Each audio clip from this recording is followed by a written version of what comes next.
ሚኬል አርቴታ በአርሰናል ውሉን የሚያራዝም ይመስላል። በሚቀጥለው ሳምንት ከሚደረገው ከአውሮፓ ቻምፒየንስ ሊግ የፍጻሜ ጨዋታ በኋላ አዲስና ትልቅ ነገር የምንሰማበት እድል እጅግ በጣም ሰፊ ነው።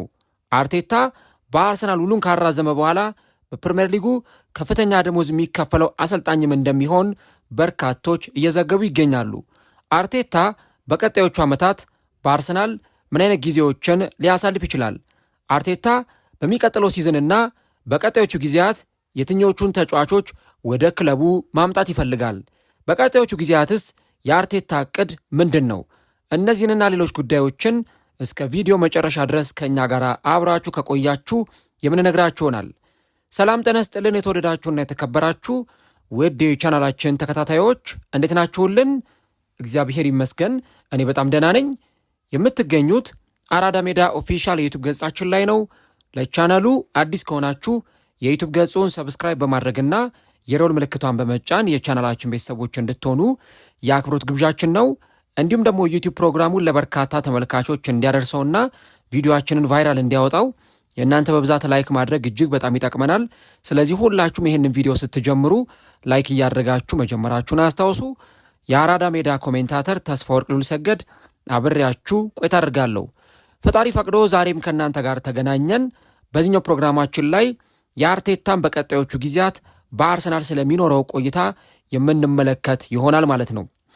እንግዲህ አርሰናል በተለይም ደግሞ ማክሰኞ ምሽት ቦርንመዝ ከማንቸስተር ሲቲ ጋር ተጫውተው አቻ ከተለያዩ በኋላ የፕሪሚየር ሊጉ ሻምፒየን መሆኑ ተረጋግጧል። አሁንም አርሰናሎች ባልበረደ የሻምፒዮንነት ስሜት ላይ ነው የሚገኙት። የአርሰናል ተጫዋቾች ሰለብሬት እያደረጉ እንደነበር ተመልክተናል። ከዚህ በተጨማሪ ደግሞ የአርሰናል ደጋፊዎችም ደስታቸውን ሲገልጹ ነበር። ያው የፊታችን እሁድ ደግሞ አርሰናል ከክሪስታል ፓላስ ጋር በሴልኸርስት ፓርክ በሚደረገው የመጨረሻ ሳምንት የእንግሊዝ ፕሪሚየር ሊግ ጨዋታ ላይ አርሰናል በይፋ 22 ዓመታት የጠበቀውን የእንግሊዝ ፕሪሚየር ሊግ ዋንጫን ከፍ አድርጎ የሚያነሳ ይሆናል ማለት ነው።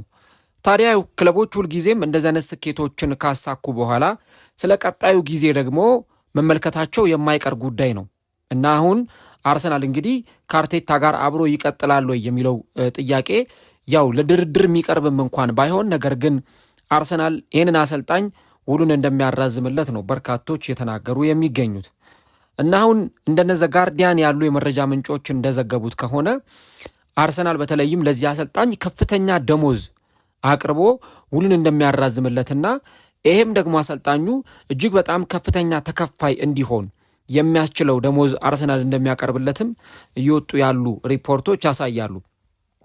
እንግዲህ ያው ንግግሮች ነበሩ፣ ነገር ግን በተለይ ደግሞ ሲዝኑ እስከሚያበቃ ድረስ ቢያንስ በተወሰነ መንገድ የአርቴታና የአርሰናል የኮንትራት የማራዘም ጉዳይ በተወሰነ መንገድ መሀል ላይ ፖዞ ነው ወይም ደግሞ ተቋርጦ ነበር ማለት ነው። አሁን ግን አርሰናል የፕሪሚየር ሊጉ ሻምፒየን ሆኗል እና በሚቀጥለው ሳምንት አርሰናል የቻምፒየንስ ሊግ የፍጻሜ ጨዋታውን ቡዳፔስት ላይ ከፔዤ ጋር ካከናወነ በኋላ የንግግር እንደሚቀጥልና አርሰናልም ደግሞ ይህንን አሰልጣኝ ውሉን እንደሚያራዝምለት ነው እየተዘገበ የሚገኘው። በእርግጥ የተለያዩ መረጃዎች ሲወጡ ነበር። እኔም ከዚህ ቀደም እንደነገርኳችሁ እንደው አርቴታ ሲዝኑን ዋንጫ አሸንፎ የሚያጠናቀቅበት እድል በጣም ሰፊ ነው፣ ደግሞም በሲዝኑ ዋንጫ እንደሚያገኝ ተረጋግጧል እንጂ ምንም ዋንጫ ሳያሸንፍ እንኳን ሲዝኑን ቢያጠናቀቅ ኖሮ አርሰናል ከአሰልጣኙ ጋር የመለያየት ምንም አይነት እቅድ አልነበረውም። ይልቁንም ለአሰልጣኙ ተጨማሪ ዓመታት የመስጠት የአሰልጣኙን ውል የማራዘምና ከዛ በኋላ በአርሰናል ያለውን ፕሮጀክት እንዲያጠናክር የማድረግ ነው የአርሰናል ትልቁ ፍላጎት። እንግዲህ አርቴታ በአርሰናል እጅግ በጣም የሚታይ ዘርፈ ብዙ የሆነ በርካታ ለውጥ አድርጓል። የሜዳ ላይ ውጤቱ ተቀይሯል። የአርሰናል ባህል ተቀይሯል። ባህል ስላችሁ የማሸነፍ ባህላቸው፣ ያላቸው ትስስር፣ ያላቸው መዋደድ፣ ተጫዋቾቹ እርስ በርስ ያላቸው ግንኙነት፣ በኮቺንግ ስታፎቹ መካከል ያለው የመግባባት ሁኔታ እጅግ በጣም እንዲጨምር አድርጓል እና እንደውም ከዚህ በፊት አንድ ሙሉ ፕሮግራም ሰርቼላችሁ ነበረና በተለይ ደግሞ አርሰናል በዚህ ሲዝን ዋንጫዎችን የሚያሸንፍ ከሆነ የአርቴታ ስልጣን ከፍተኛ እንደሚሆንም ጭምር ነው እዛ ፕሮግራም ላይ ወደ እናንተ እነዚህን ነገሮች ስነግራችሁ የነበረው እና አሁን ይህ ሲዝን ካበቃ በኋላ አርቴታ ከፍተኛ የስልጣን እርከንም እንደሚያገኝ ጭምር እነዚህ ሪፖርቶች ያሳያሉ። እንግዲህ አሁን ከአርቴታ በላይ ያሉት ሁለት ሰዎች ብቻ ናቸው። አንደኛው የክለቡ ባለቤት ባለሀብቱ ስታን ክሮንኬ ናቸው። ያው እሳቸው እንደምታውቁት ብዙ ጊዜ ወደ ኤምሬትስ አካባቢ ዝር አይሉም፣ አይታዩም በቃ እሳቸው ሌሎች ቢዝነሶቻቸው ላይ ነው ትኩረት እያደረጉ ያሉት። ሌሎች ስፖርቶች ላይ ይንቀሳቀሳሉ፣ ሌሎች ቢዝነሶች አሏቸው። ብዙ ጊዜ ወደ ኤምሬትስ ሲመጡ አይታዩም። እንደው ከስንት ጊዜ አንዴ ወይ በአመት አንዴ ወይ በሁለት ዓመት አንዴ ምናምን ቢመጡ ነው ወደ ኤምሬትስ። ከሳቸው ቀጥሎ ደግሞ የእሳቸው ልጅ ወንድ ልጃቸው ጆሽ ክሮንኬ ነው ያለው። ያው ጆሽ ክሮንኬ እንደምታውቁት በአርሰናል አሁን ክለቡን የማስተዳደር አቅሙ እጅግ በጣም ከፍተኛ ነው። ቅድም እንዳልኩት ስታን ክሮንኬ ወደ አርሰናል አካባቢ ዝር ስለማይሉ ያንን ኃላፊነት ተቀብሎ ጆሽ ክሮንኬ ነው ክለቡን እያስተዳደረ ያለው። ወደ ኤምሬትስ አካባቢ ይመጣል። ወደ ልምምድ ማዕከልም ሲመጣ ይታያል። ከአርቴታም ከስፖርቲንግ ዳይሬክተሩ አንድሪያ ቤርታ ጋርም ውይይቶችን የሚያደርግ ሰው ነው እና ጆሽ ክሮንኬ ሁለተኛው በአርሰናል ስልጣን ያለው ሰው ነው። ከሁለቱ ሰዎች ቀጥሎ እንግዲህ አርቴታን ነው እዚህ ቦታ ላይ የምናገኘው። አርቴታ በሁለቱ ሰዎች የሚወሰኑ ውሳኔዎች ይኖራሉ። ከዛ ቀጥሎ ግን ክለቡን የማስተዳደር ማኔጅ የማድረግ የክለቡ ማናጀር ሆኖ ክለቡን የሚያስተዳድረው እርሱ ይሆናል እና በቀጣዮቹ ጊዜያት እንዲህ አይነት ከፍተኛ ስልጣን እንደሚሰጠውም ጭምር ነው እየተነገረ የሚገኘው። እንግዲህ እንደምታውቁት ከቼልሲው አሰልጣኝ ከቀድሞ አሰልጣኝ ጆዜ ሞሪኒዮ ከ2005 በኋላ ፕሪሚየር ሊጉን በወጣት ዕድሜው ያሸነፈ ሁለተኛው አሰልጣኝ ሆኗል። እንግዲህ አሁን 44 ዓመቱ ላይ ነው የሚገኘው እና በ44 ዓመቱ በአሰልጣኝነት እንግዲህ የፕሪሚየር ሊጉ ዋንጫን ከፍ አድርጎ ማንሳት ችሏል። ከዚህ በተጨማሪ ደግሞ በ1986 ሰር ኬኒ ዳግሊሽ በሊቨርፑል እንግዲህ በመጀመሪያ የአሰልጣኝነት ህይወታቸው በዋና አሰልጣኝነት ህይወታቸው ነበረ ዋንጫ ማንሳት የቻሉት። አርቴታም ከዚህ ቀደም ከአርሰናል በፊት ዋና አሰልጣኝ ሆኖ ሰርቶ አያውቅም። አርሰናል የመጀመሪያ ስራው ነው በዋና አሰልጣኝነት እና በዚህ ቡድን ውስጥ እንግዲህ ዋንጫ በማንሳት የሰር ኬኒ ዳግሊሽን ታሪክ መልሶ መድገም የቻለ አሰልጣኝ ነው ማለት ነው። እና እንግዲህ አርቴታ ከ2019 አርሰናልን ከተረከበበት የታህሳስ 2019 ጊዜ ጀምሮ እጅግ በጣም ከፍተኛ የሆነ ለውጦችን፣ ስኬቶችን በአርሰናል ያስመዘገበ አሰልጣኝ ነው። እንግዲህ አሁን በርካቶች እንደሚናገሩት የአርቴታ ዓመታዊ ደሞዝ 10 ሚሊዮን ፓውንድ እንደሆነና ከዛ ደግሞ 5 ሚሊዮን ፓውንድ እንደሚጨመርለት አርሰናል በየዓመቱ ቻምፒየንስ ሊግ በገባ ቁጥር 5 ሚሊዮን ፓውንድ የሚጨመርለት አሰልጣኝ ነው። ስለዚህ በዓመት 15 ሚሊዮን ፓውንድ በሲዝን የሚከፈለው አሰልጣኝ ነው ማለት ነው። አሁን ግን ይህ ዓመት ከተጠናቀቀ በኋላ አርሰናል ለዚህ አሰልጣኝ የሚያቀርብለት ደሞዝ በእንግሊዝ ብቻም ሳይሆን በመላው አውሮፓ አርቴታን ከፍተኛና ውዱ ተከፋይ አሰልጣኝ እንደሚያደርገው እነዚህ ሪፖርቶች ያሳያሉ። እንግዲህ ዲዮጎ ሲሞኒ የአትሌቲኮ ማድሪዱ አሰልጣኝ ናቸው። በጣም ከፍተኛ የሆነ ክፍያ የሚከፈላቸው በዓመት ወደ 30 ሚሊዮን ዩሮ ወይም ደግሞ 26 ሚሊዮን ፓውንድ ክፍያ ወደ ባንክ አካውንታቸው ያስገባሉ እና አሁን ከሳቸው ጋር የሚወዳደር ወይም ከሳቸው በላይ የሚበልጥ ከፍተኛ ደሞዝ አርቴታ በዓመት እንደሚቀርብለትና ኮንትራት ውስጥ ይህም እንደሚካተት ነው እነዘ ጋርዲያን ይዞ የወጡት መረጃ የሚያሳየው። ፔፕ ጓርዲዮላ በማንቸስተር ሲቲ በዓመት 20 ሚሊዮን ፓውንድ የሚከፈሉ አሰልጣኝ ነው። በጣም ከፍተኛ ተከፋይ ነው ከና አርቴታም በላይ። አሁን ግን አርቴታ ይህንን ሪከርድም ሰብሮ የዓለማችን ውዱ ተከፋይ አሰልጣኝ እንደሚሆን እነዚህ ሪፖርቶች ያሳያሉ። ከዚህ በተጨማሪ ደግሞ እንግዲህ በተለይ ደግሞ ከፔፕ ጓርዲዮላ በመቀጠል ለረጅም ዓመት በፕሪሚየር ሊጉ የምንመለከተው አሰልጣኝ የሚሆንበትም እድል በጣም ሰፊ ነው። እንግዲህ ፔፕ ጓርዲዮላ ለ10 ዓመት ያህል በፕሪሚየር ሊጉ የቆየ አሰልጣኝ ነው። ያው ከዚህ ሲዝን ማብቂያ በኋላ ከማንቸስተር ሲቲ ጋር ይለያያል። ምናልባት ዴቪድ ሞይስን ልናነሳ እንችላለን። ዴቪድ ሞይስ በተለያዩ ክለቦች በኤቨርተን ለረጅም ጊዜ፣ በማንቸስተር ዩናይትድ በኋላ ደግሞ ወደ ኤቨርተን ተመልሰው በአሰልጣኝነት ተመልክተናቸዋል እና እንግዲህ እነዚህን አሰልጣኞች ሉን እናነሳ የምንችለው አሁን ግን በተለይ ደግሞ ለዓመታት እንግዲህ በፕሪሚየር ሊጉ ከዚህ በኋላ አሁን እንግዲህ 6 ዓመት ሞልቶታል አርቴታ በአርሰናል። እንደው የ5 ዓመት ኮንትራት እንኳን ቢፈርም እስከ 11 ዓመቱ ድረስ በአርሰናል የሚቆይበት እድል በጣም ሰፊ ነው ማለት ነው። ስለዚህ በፕሪሚየር ሊጉ ለረጅም ጊዜ ያሰለጠነ አሰልጣኝ የሚሆንበት እድል በጣም ሰፊ ይሆናል ማለት ነው። ይህ በእንዲህ እንዳለ እንግዲህ አርቴታ አርሰናልን ወደ ዋንጫ የመራ 8ኛው በታሪክ የሚጠቀስ አሰልጣኝ ነው። ከዚህ በተጨማሪ ደግሞ ከአርሰን ቬንገር ከ2004 በኋላ አርሰናልን ወደ ፕሪሚየር ሊግ ዋንጫ ማድረስ የቻለ የመጀመሪያው አሰልጣኝ ነው ማለት ነው። ስለዚህ አሁን በሚቀጥለው ሳምንት የቻምፒየንስ ሊግ ፍጻሜ ከፒኤስጂ ጋር ከተደረገ በኋላ የአርሰናል ትልቁና የመጀመሪያው ስራ የሚሆነው ከአርቴታ ጋር በጠረጴዛ ዙሪያ ቁጭ ብለው በመወያየት የአሰልጣኙን ውል የማራዘም ጉዳይ ይሆናል ማለት ነው። እንግዲህ አሁን አርቴታ ውሉን የሚያራዝም ከሆነ ቀጣዩ ፕሮጀክት የሚሆነው ምንድን ነው? አርሰናል እንዴት ውጤታማነቱን ያስቀጥል? አሁን እንግዲህ በዚህ ዓመት ፕሪሚየር ሊግን አሸንፏል። በጣም ትልቅ ስኬት። የቻምፒየንስ ሊግ ፍጻሜ ላይ ደርሷል። ዋንጫውን የሚያነሳ ከሆነ በጣም ትልቅ ስኬት ነው እና ከነዚህ ጊዜያት በኋላ እንግዲህ አሁን የአርቴታ እና የአርሰናል ትልቁ ስራ የሚሆነው ምንድን ነው ፕሮጀክታቸው የሚለውን ነገር ስንመለከት ኦልሬዲ አሁን አርሰናል ተገንብቶ ያለቀ ህንፃ ማለት ነው። አርሰናል ተገንብቶ ያለቀ ህንፃ ነው። አሁን ቀጣዩ ነገር የሚሆነው ምንድን ነው? ህንፃውን ማሳመር፣ የበለጠ ፊኒሽንጉን ማሳመር፣ አርሰናልን ለሚቀጥሉት ዓመታት ተወዳዳሪ እንዲሆን ማድረግ ነው። አሁን በአርሰናል ስኳድ ውስጥ ከክለቡ ይለቃሉ ተብሎ የሚጠበቁ ተጫዋቾች አሉ። እንደውም ቅድም አንድ መረጃ እያየው ነበረ እና ዘሚረር ይዞት የወጣው መረጃ ምን ይላል? የፊታችን እሁድ 4 ተጫዋቾች የመጨረሻ ጨዋታቸውን ከአርሰናል ጋር ያደርጋሉ የሚል መረጃ ይዞ ወጥቶ ነበረ።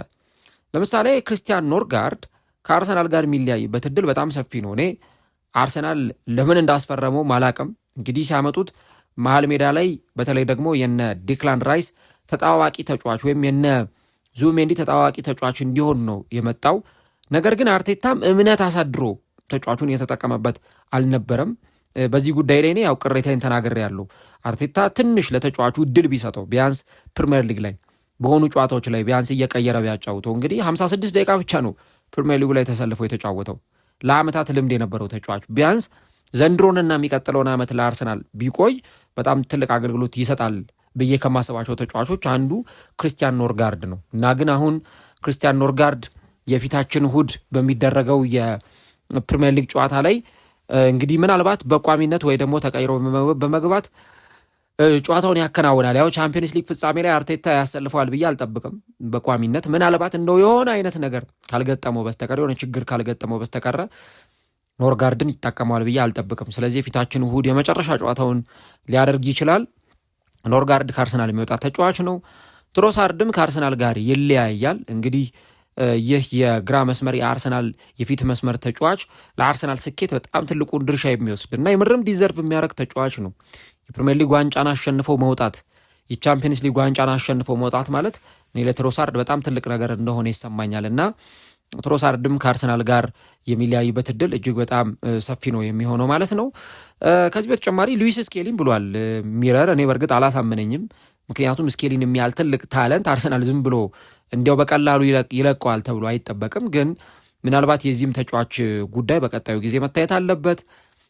የማርቲኔሊም ጉዳይ እንደዚሁ አጣብቅኝ ውስጥ የገባ ጉዳይ ነው። በአርሰናል ይቀጥላል አይቀጥልም የሚለው ጉዳይ እሱም ራሱን የቻለ አንድ መነጋገሪያ ርዕስ ነው።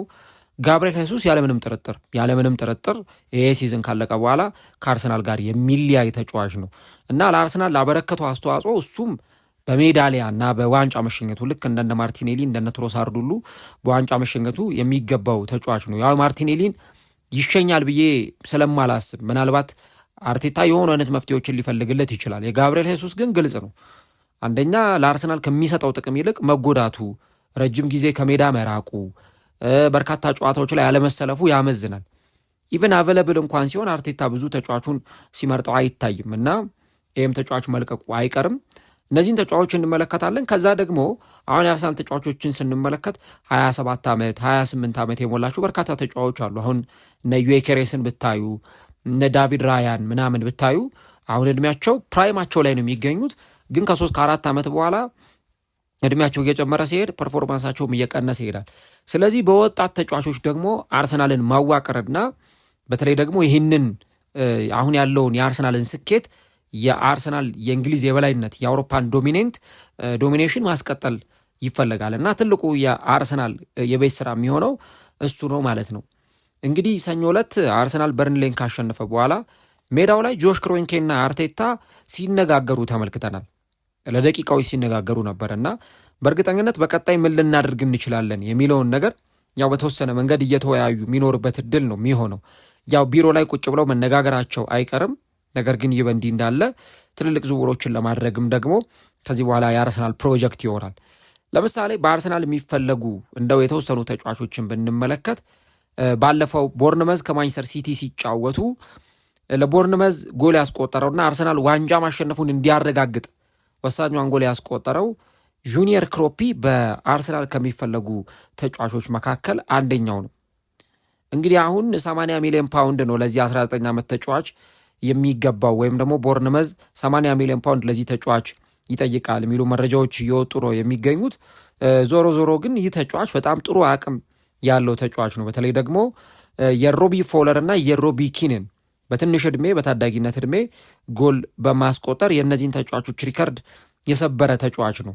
የቦርንመዙ ተጫዋች ኤሊ ጁኒየር ክሮፒ ማለት ነው። ስለዚህ በአርሰናል ይፈለጋል ተጫዋቹና እንግዲህ ምናልባት አርሰናል ተጫዋቹን ሊያስፈርም የሚችልበት እድል እጅግ በጣም ሰፊ እንደሆነ ነው በርካቶች የተናገሩ የሚገኙት። ከዚህ በተጨማሪ የአትሌቲኮ ማድሪዱ ተጫዋች ሁሊያን አልቫሬዝ እንደዚሁ በአርሰናል ራዳር ውስጥ ወይም በአርሰናል እቅድ ውስጥ የገባ ተጫዋች ነው። በተለየ አርጀንቲናዊ ተጫዋች ቨርሳታይል ነው፣ ሁለገብ ነው። በ9 ቁጥር በመስመር አጥቂነት መጫወት ይችላል እና ይህን ተጫዋችም እንደዚሁ ደግሞ አርሰናል ለማስፈረም እቅድ ይዞ እየተንቀሳቀሰ እንዳለ ነው በርካቶች የተናገሩ የሚገኙት። ከዚህ በተጨማሪ የመስመር አጥቂም ይፈልጋል። አሁን አርሰናል በኖኒ ማዱዌኬ እንግዲህ 52 ወይም 53 ሚሊዮን ፓውንድ አውጥቶ ነው ያስፈረመው። ግን ያንን ያወጣውን ዋጋ ወይም አርሰናል የከፈለበትን ዋጋ በትክክል መልሷል ብለን መናገር አንችልም። አፋችን ሞልተን ጥሩ ሲዝን አሳልፏል እንደ መጀመሪያ ዓመቱ በአርሰናል ግን ደግሞ በጣም ብዙ የሚቀሩትም ነገሮች አሉ። ቅድም እንዳልኩት ትሮሳርድ የሚለቅበት እድል ሰፊ ነው። የማርቲኔሊም ነገር አይታወቅም። ስለዚህ የመስመር አጥቂ ደግሞ እዚህ ክለብ ውስጥ እንዲመጣ ይፈለጋል እና ምናልባት አርሰናል በተለይም ደግሞ ከተለያዩ ተጫዋቾች ጋር ስሙ ተያይዞ እየተነሳ ነው የሚገኘው። የፔዥው ተጫዋች ኪቪቻ ክቫራትስኬሊያ ምንም እንኳን ፔዥ ተጫዋቹን ይለቀዋል ተብሎ ባይጠበቅም ግን አርሰናል ከዚህ ተጫዋች ጋር ስሙ ተያይዞ እየተነሳ ነው። ከዚህ በተጨማሪ ብራድሊ ባርኮላ እዛው ፔዥ ቤት ይገኛል። የአትሌቲኮ ቢልባኦ ኒኮ ዊሊያምስ፣ የኒውካስሉ አንቶኒ ጎርደን፣ እነዚህ ሁሉ እንግዲህ በአርሰናል ራዳር ውስጥ የሚገኙ ተጫዋቾች ናቸው። ያው የመሀል ሜዳውንም አርሰናል ማጠናከር ይፈልጋል። የኒውካስሉ ሳንድሮ ቶናሊ በአርሰናል ከሚፈለጉ ተጫዋቾች መካከል ተጠቃሹ ነው እና እንግዲህ እነዚህን ሁሉ ነገሮች ስንመለከት በተለይ ደግሞ አርሰናል አሁን በቀጣዮቹ ጊዜያት ወደ ዝውውር ገበያው ወጥቶ ትላልቅ ተጫዋቾችን ያስፈርማል። አሁን ያሉኝ ተጫዋቾች በቂ ናቸው ብሎ አርሰናል አይቀመጥም። ማንቸስተር ሲቲን አንድ በስኬቱ ለዓመታት እንዲቀጥል ያደረገው ትልቁ ነገር ባለው ላይ የሚጨምር ክለብ መሆኑ ነው። ምናልባት የሆኑ ተጫዋቾች እኮ ሊለቁ ይችላሉ። ለምሳሌ እነ ማህሬዝ ጥሩ ነበሩ፣ እነ ስተርሊንግ ጥሩ ነበሩ። ከዛ እነሱ ደግሞ የፕሪሚየር ሊግ ዋንጫን ብዙ ስኬቶችን ለማንቸስተር ሲቲ አምተው ክለቡን ለቀው ደግሞ ከወጡ በኋላ እነ ሴቪኒዮን፣ እነ ሴሜኞን፣ እነ ዶኩን ማንቸስተር ሲቲ ደግሞ ሲያስፈርም ተመልክተናል። የእነ ኩን አጉዌሮ አስደናቂ ጊዜ ነበረ። እነ ኩን አጉዌሮ፣ እነ ጋብርኤል ሄሱስ ክለቡን ለቀው ደግሞ ሲወጡ እርሊንግ ሃላንድ፣ አልቫሬዝን ማንቸስተር ሲቲ ሲያስፈርም ተመልክተናል። ኤደርሰን ሞራይስን የመሰለ ግብ ጠባቂ ሲለቅ በሱ ምትክ ደግሞ ዱናሩማን ማንቸስተር ሲቲ አስፈርሟል። ስለዚህ ማንቸስተር ሲቲ ለዓመታት ውጤታማ ያደረገው ተጫዋቾችን እንኳን ቢለቅ በሚለቃቸው ተጫዋቾች ምትክ ሁነኛ ተጫዋቾችን እያስፈረመ ስለሚቀጥል ነው። የቡድኖችን ስኬት የሚያስቀጥለው አንዱ ነገር ባለው ላይ እየጨመሩ መሄድ ነው፣ ኳሊቲዎችን እየጨመሩ መሄድ ነው እና አሁን አርሰናል የሆኑ ተጫዋቾችን ሊለቅ ይችላል። ከዚህ በኋላ ቢበቃቸው ይሻላል ብሎ የሚያስባቸውን ተጫዋቾች ከክለቡ ሊለቅ ይችላል። ግን በእነሱ ምትክ ደግሞ ሁነኛ ተጫዋቾችን ማስፈረም፣ ምርጥ የሚባሉ ሱፐርስታሮችን ከዋክብቶችን መሰብሰብ በጣም ትልቁ ነገር ነው እና የስፖርቲንግ ዳይሬክተሩ አንድሪያ ቤርታ፣ ቅድም ያልኳችሁ የስታን ክሮንኬ ልጅ ጁዌሽ ክሮንኬ፣ እንዲሁ ደግሞ ራሱ አርቴታም ቢሆን ይህን ነገር በደንብ ትኩረት ሰጥተው የሚሰሩበት ጉዳይ ይሆናል ተብሎ ይጠበቃል። እስቲ እናንተስ በአርቴታ ውል ማራዘም ጉዳይ ላይ ምን ሀሳብ አላችሁ? ከዚህ በተጨማሪ አርቴታ የትኞቹን ተጫዋቾች ቢያስፈርም የትኞቹን ተጫዋቾች ቢለቅ የተሻለና ጥሩ ነው ብላችሁ ታስባላችሁ የሚለውን ኮሜንት ላይ የገባችሁ ሀሳቦቻችሁን ልታጋሩንና ልጽፉልን ትችላላችሁ።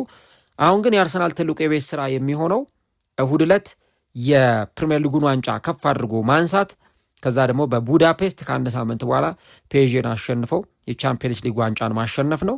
እንግዲህ የሁለቱ ዋንጫዎች ከተጠናቀቀ በኋላ አርሰናል ከሁለት ቀን በኋላ ፓሬድ አዘጋጅቷል። በክፍት ባስ እንግዲህ እዛው ሰሜን ለንደን ላይ የዞሩ ከደጋፊዎቻቸው ጋር ደስታቸውን የሚያከብሩ ይሆናል ማለት ነው። ለማንኛውም ግን እንግዲህ አርሰናል ሲዝኑን በእንዲህ አይነት መንገድ ነው የሚያጠናቅቀው። አርቴታ ደግሞ በአርሰናል ውሉ ላይ ያራዝማል።